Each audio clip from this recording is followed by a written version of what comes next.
Hello everyone, nubkeks here. Welcome back to Nub Raids. It is Monday and we're kicking things off with an absolute mountain of news. We've got CVC news, Soulstone news, summoning news, and champion buffs. Almost to the point actually being champion reworks, to be honest. It's, I think, probably the biggest buffs that we've ever, well, seen in a long time. Maybe not ever, but some of the biggest buffs we've seen in a long time, which is actually really cool to see. We'll be breaking that down.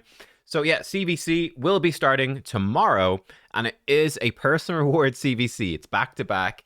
They do this every, I don't know, 4 or 5 or 6 or so personal CVCs. They do it back to back personal rewards, which is rough. These are the nastiest ones, the most intense, because hey, you've just done a huge fight, maybe scored really high in the last personal rewards. Now you got to do an even bigger fight against an even tougher clan to win again. So this is going to be crazy. I will be here for this one. Hooray. So we will be streaming this tomorrow when it starts right here on the channel.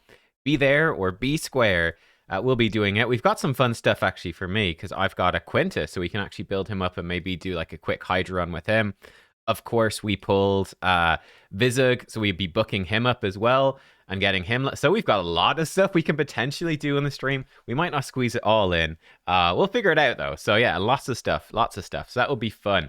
Now, on top of that, we have Soul Stones. This has gone live, I think, actually today. Yeah, it's already live as of this morning, but this does run through CVC. So double chance for 5 and 6 star perfect souls. For 5 or 6 star for immortals. It's actually a double chance of 6 star only from immortals. Okay, that's actually... have they done that before? Man, they keep doing such small variations on these events. It's what they're doing is gathering data, right? They basically test out a whole bunch of different variants of different events with slightly tweaked things and see which ones people do more and all of that. I feel like before it was 5 and 6 star souls boosted. I'll definitely pull my mortals, no question. So we'll probably have about 100 mortal soul stones to pull tomorrow. I may even pull a chunk of immortals as well. We'll see how it's going. You guys can talk me into it on stream, but it's obviously a good event. I actually had not realized it wasn't a double chance for 5 star souls from the immortals. I'm pretty sure they did that before. So, you might want to, you could hold on to them and just look for because the 5 star souls are really strong as well. But that's going on right now. But wait for personal rewards CVC, be my advice. Now, in terms of summoning events, of course, we've got some for CVC. So on Tuesday, that's tomorrow, the 2nd of July, and then Wednesday, we've got another one. So on Tuesday, Gia, the Truth Shield, not too impressed with her. Mid-game Hydra champion, she's okay. Definitely feels like a mid-game champ to me. White Queen Ancora, actually really good. Now, if you have her already, you probably don't need multiple copies. But she's actually fantastic, right? She's a really strong champion, just in general. Her revive is super powerful. I guess she becomes mostly powerful when you have Narcies. Like, if I did... Actually, I'm ranking her that high because I do have Narcies. Without Narcies, she's still great. But, like, yeah, she's still worth getting. Like, I think she's more useful probably than Python overall. But yeah, then Python is good. Green Warden Ruark, not too keen on Green Warden Ruark, unfortunately, especially considering the next fusion is a taunt champion. Makes him a little bit not good. He's got a nice little passive, but he's pretty meh. Honestly, if I'm being completely honest here, I think Ancora and Python are both reasonable enough to pull for if you're super close to Mercy. On Ancients, maybe on Sacreds. But I personally wouldn't go for Giath, and I wouldn't go for Ruark either. And I definitely wouldn't do Primals for any of these. I'd be saving Primals for 2x. Now, Mariska is absolutely worth it. So if you're close to Void Mercy, definitely go for it. She's insanely good. Absolute queen of PvP. She has been in Arena for a long time, and she has remained on top, even despite all the power surge in the game at the moment. Ursica is okay. Ursica is kind of fun. Like, you could pull for Ursica for a bit of fun, but she's not really necessary. But she's not terrible either. I think she did show up, for instance. She's been showing up in like one arena defense now and then in like the top end of Plat Arena on reset. So she's not totally useless, but it wouldn't be going out of your way to get. I mean, Mariska is much better. So Mariska is super worth going for Void Mercy. On Wednesday, Newt is absolutely worth it, and you honestly would probably want 2 Newts. Not super essential with Marius. I say if you're close to Marius, I still have a long way. I'm so slow, guys. But if you get Marius, you don't really need the second newt. But set 2 newts is good to have. It's nice. He's not hard to build either. I have a second newt and he's been great. So newt's definitely worth it. Lady Kimmy is good. Valkyrie is good. Lysandra, she could be okay to pull for, good speed champion, but there's a few good speed champions in the game. I mean, I'd say Kimmy is maybe generally a little more useful than Lysandra. Yeah, I think these are all good champions. Again, my preference, if I had none of these champions, Newt. Newt would be my preference. Definitely. Newt and Marishka. Now, over here, Yumiko, also really good. Caroline the Ringer, again, he could be kind of a bit fun. He just a bit of turn meter boosting, some freezes. He doesn't seem particularly good, but he seems like he's sort of fun and sort of interesting. Definitely not an essential. Yeah, I'd be saying, Newt, definitely worth pulling for if you're close to Mercy. And yeah, you don't have a newt or you want a second newt, very reasonable. And Korra is also not terrible to go for either. Then I think Marishka versus Yumiko, ooh, it's a tricky one. That is a tricky one. I think Marishka is going to have more lifespan in Arena. I think as more mythicals come in, Yumiko's value does fall off a bit. The lockout falls off.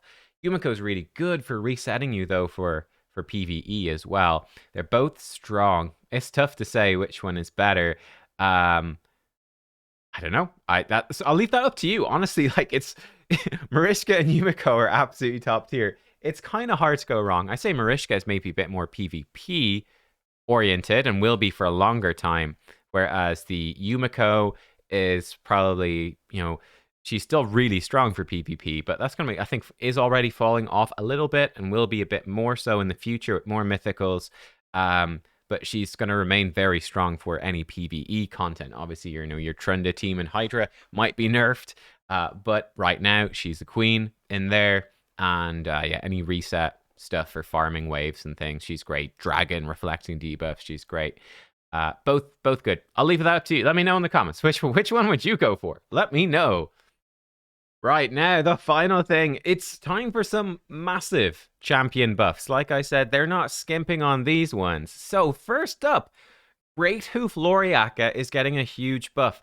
This is one of the only fusions I've ever skipped, and is the only fusion that I've been glad I skipped, right? And I've regretted very few fusions that I've done as well. Nearly all of the fusions have come in very useful at some point or for even the ones that people don't really like Timid the Fool, for instance. He's absolutely hard carried some Cursed City stages. Loriaca, though, she's one I've never been sad to miss, right? Block debuffs, turn meter boost is fine. AoE decrease resistance, can steal some buffs, get some turn meter. She's fast, gets lots of turn meter, but she's just not great. Well, this is what is changing. With the rebalance of Greathoof Loriaca, our main goal is to shift her focus on providing more utility aid for the team in PvE battles with the help of new buffs and debuffs in her skill set, as well as getting even more turn meter boosts. So this is what's happening. Her A1 Deprive, double hit, each hit can steal a random buff, and it will fill her turn meter by 10% for each buff stolen. That's pretty small. But Greathoof Stampede, her A2, AoE with a decreased resistance, now does decrease accuracy as well, and gives her 10% turn meter for each debuff placed by this skill. That's a really big boost. So instead of AoE decrease resist, it's AoE decrease resist and decrease accuracy. That's 2 debuffs. I mean, with 4 enemies, 10% for every debuff, you're going to get 80% turn meter. That's a lot, right? She is going to rotate through her skills so fast. So she is going to be actually extremely reliable, and even some turn meter potentially on the A1 as well there. Very reliable at keeping decrease resist, decrease accuracy out a high amount of the time.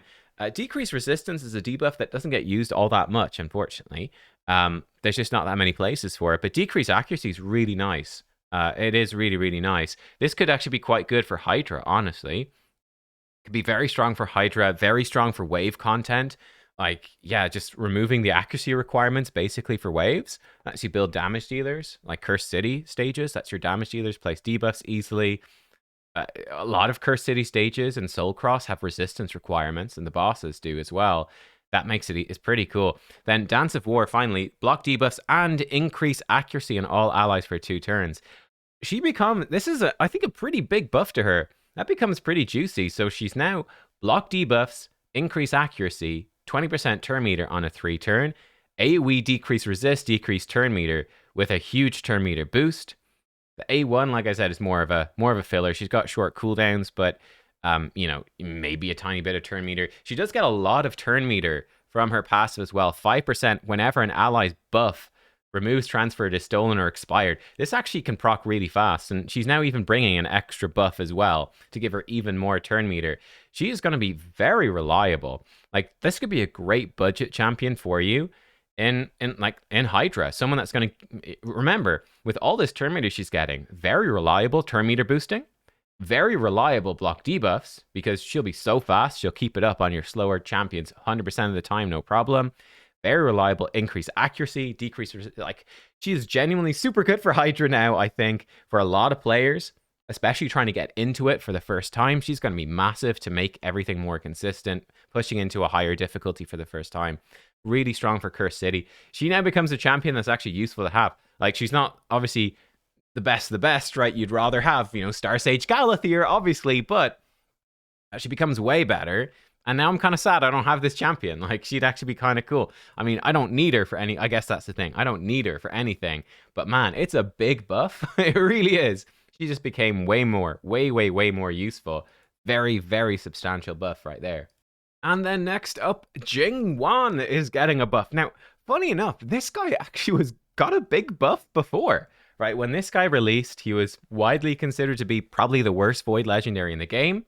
He got a pretty big buff, and was then sort of considered to be, again, still not great, but he had some niche uses. He's now getting even more of a rework. So his old version here, he's got a 2-turn cooldown, increasing debuff on the target with block active skills, and potentially, just block active skills. He had an AoE, decrease accuracy, decrease crit damage, with strengthen on himself. A1 transferring debuffs. Like, this A1 could be pretty cool against Dragon. He was a pain as well. With cleansing and stuff, he was a pain to deal with in Cursed City and Doom Tower. He could have some niche uses in some arena teams, but yeah, he still wasn't great. Now, he's getting a massive buff again. So Jingwon, with the upcoming changes, Jingwon's role will shift from HP tank towards more of a supporting type of champion. Those two things are pretty similar, to be fair. His rework kit will grant Jingwon more control over his enemies, a chance to land stun, an additional AoE attack that prolongs debuffs, a chance to remove all enemy buffs, and finally more useful debuffs in his arsenal. So let's take a look. Doom Exchange is A1. It still transfers all debuffs from him to the target. Now it's a 50% chance to stun. This doesn't book up to anything extra, but it's a really strong A1. So all debuffs from him to the target and a 50-50 to stun. Yeah, take that. That's really good. Compound Calamity now attacks all enemies, increases the duration of all debuffs on all enemies by a turn, also places block active skills and block buffs for 2 turns. The cooldown has been increased to 5. So it gets so it's a 3-turn cooldown when booked. That's a huge buff to this move, though. It has gone from a 2-turn cooldown, single target, debuff increase, block active skills.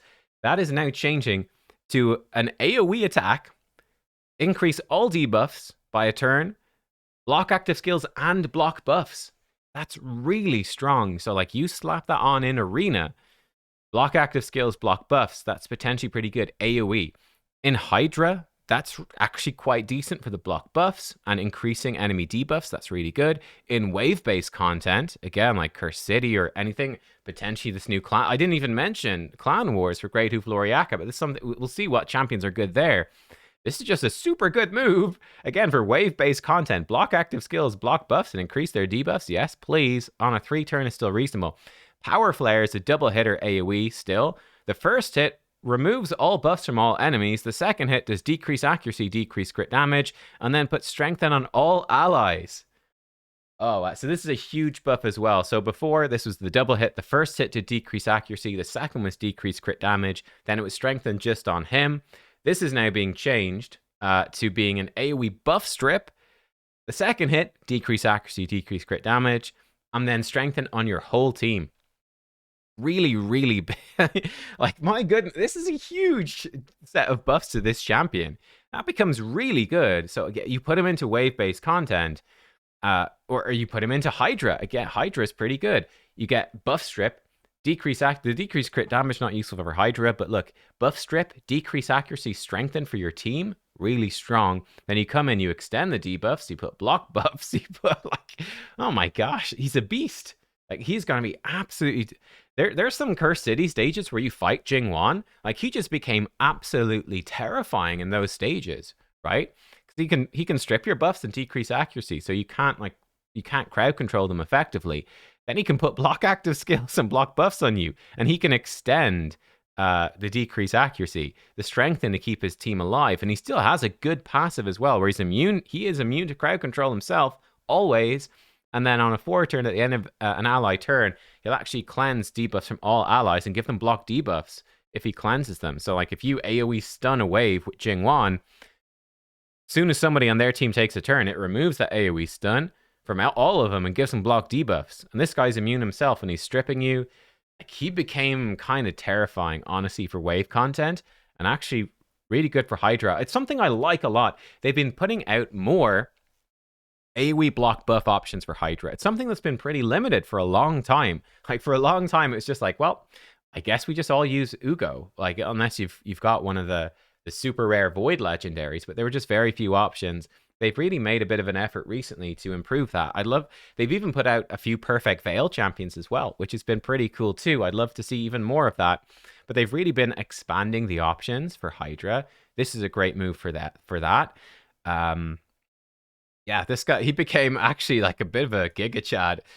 So in Arena, obviously he still will very much struggle with Polymorph, but like if Polymorph ever gets nerfed, it's kind of an insanely good kit. It is reminiscent of Galathier, right? It very much is reminiscent of a Star Sage Galathier. Yeah, it's honestly pretty juicy. So yeah, Jingwon, big buffs. I actually think that these buffs are, like I said, two of the bigger buffs we've seen. I think it's a good move from them. Let me know what you think. I mean, when we started out this year, right, I think we came in with like Angar, got very slightly buffed, which was nice, you know, and I think we saw like an absolutely tiny buff to Fortis as well. I think Fortis just got a little bit extra damage or something. Again, it was like, okay, those are nice, but it's not making enough difference. These buffs, like this stuff, this makes a huge difference. Like, this completely changes how you look at this champion. And I think same for Greathoof Loriaca. They've made these champions much, much better. They're much more substantial buffs. And I think that's exactly what we want to see. I mean, it's certainly what I want to see, is bigger buffs to make a bad champion that nobody cares about, thinks about, talks about, or uses suddenly become something that's worth considering. Or again, suddenly become something that's actually potentially kind of scary in the right circumstances. So I think that's great. So there you go. Big buffs, right? Coming in, you know, bang on personal rewards CVC. And right before, you know, basically a week before this new content launches. Oh, but I didn't say the buffs are not going to be live straight away. They're going to be in the upcoming update. And bearing in mind that upcoming update is probably going to be, you know, that's probably going to be this new Clan Wars that's coming. It's supposed to be on the 10th of July. And hopefully we'll be getting more info about that probably later this week, I'm guessing. But yeah, that's something that's worth considering, right? Like, I don't have a Jingwon, but I'll tell you right now, if I had a Jingwon, I'd definitely be considering booking this dude in personal reward CVC tomorrow. So he would be ready for Clan Siege. I mean, maybe he won't be useful, but maybe he'll be an absolute menace. I'm certainly terrified. There's like one stage in Cursed City. I'm by the way, we took down S12 thanks to Airbad's help. I only have S20 left to go. It's an absolutely miserable stage where you're just preying on stun set, so I haven't been too bothered. But there was one of these anyway where like you fight a Jingwon in the last wave, and this one, double Harima Yumiko Karato combo, and then the Jingwon. Like, this S19 was already terrifying. It's like it's I tell you guys, this is now uber terrifying. Oh my god. But yeah, there you go. Let me know, what do you think about these changes? Again, remember, come tomorrow in 20 hours and 8 minutes roughly to the chat. I might be 5 minutes late. Usually I am a few minutes late, but not much any more than that. I'll be live tomorrow for personal rewards CVC, where we'll be doing a bunch of fun stuff and going pretty hard. Yeah, let me know, what do you think about all this stuff, and I will see you next time. Thanks for watching. Goodbye.